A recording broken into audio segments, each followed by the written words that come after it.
In this video, I'm going to be showing you how to properly downshift your car with a manual transmission.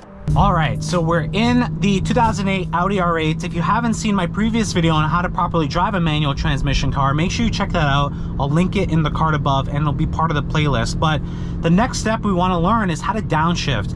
And why do we want to downshift a car? Well, we want to downshift for a bunch of reasons. One, maybe we need to go ahead downshift into an RPM band where we have the most of the power that can be delivered by the engine so that we could overtake.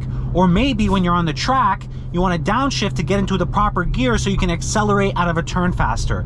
There's a bunch of reasons why you'd want to downshift, but basically it's because the engine or the speed that you're traveling is changing. You're going at a slower speed now, and you want to put the car in a position to be able to accelerate even from that slower speed. And I'll show you the reason why. Let's say I'm in fourth gear and I'm at this under 40 kilometers an hour. For whatever reason, I want to go ahead and accelerate. I'm floored. Why is there little power?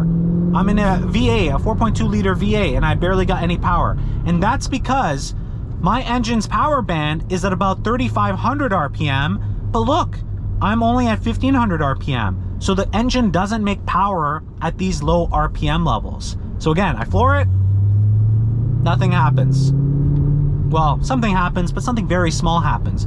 Versus if I were to downshift into third, I'm closer to my RPM band. Now, if I actually floor it, there we go. Now the power is coming. Woo!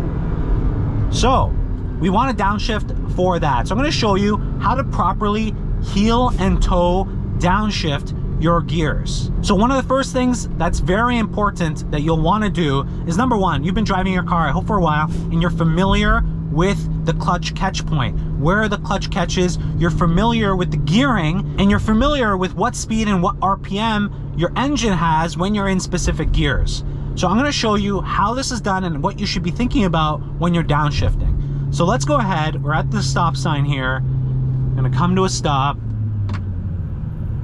We're going to let this beautiful Tesla Model S go with the nice black package he's got on that. We're going to go into first, accelerate out. I'm in second,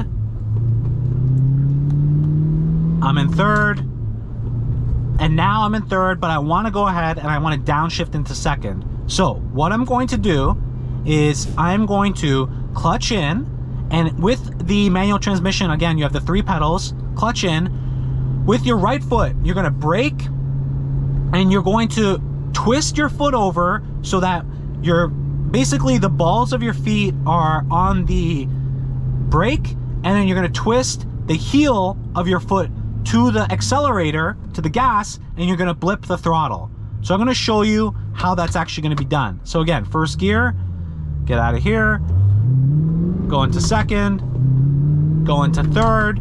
Now I want to downshift into second. I'm going to clutch in, brake a little bit, and blip the throttle. Here we go. And now I'm in second gear.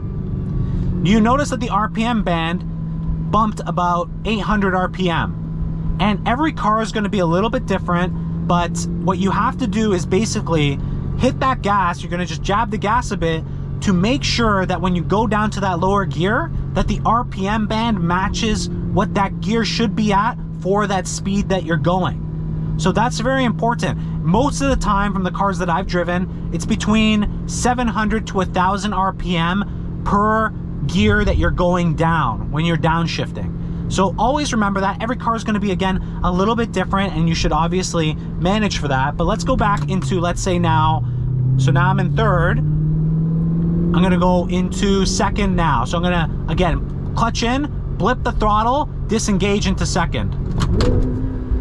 There we go. And so again, that was about 700 RPM is my guess of what changed in my engine speed when I went into that down gear. So I'm going to go back here, clutch in, going to turn left here actually. Now we're going to do it at a little bit of a bigger speed. Second gear, third gear.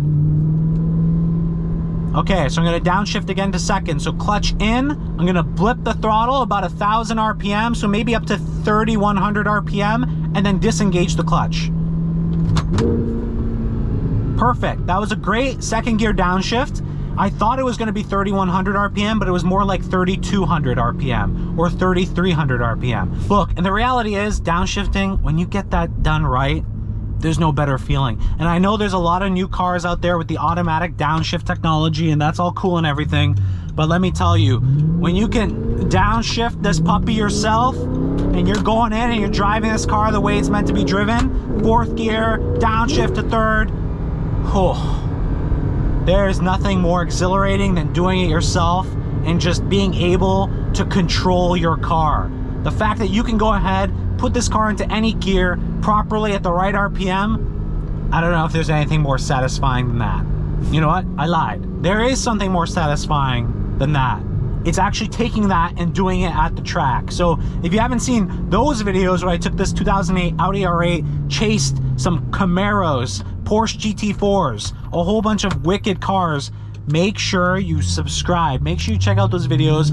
Those are awesome track days, and a big part of why I love this car is for this manual transmission on the track, which makes it so fun. And again, I'm gonna be taking this car on the track again very soon, plus all the other stuff that I have planned for this 2008 Audi R8 you can go ahead, follow along in. But what an awesome experience to drive a car like this, and now you're learning how to drive your car the proper way and really get the full potential out of your manual transmission. And really, as a car nut, like, it's just so much fun. Like, I would rather take this car in a V8 than a V10 as long as I get to keep my stick shift. Like, this thing, I love you.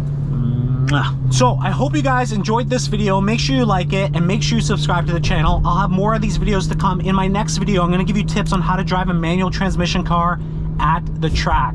So again, if you have any questions, leave them down in the comment box down below. If you like anything to do with cars, motorcycles, detailing, follow along, make sure you subscribe, and I'll catch you guys in the next video.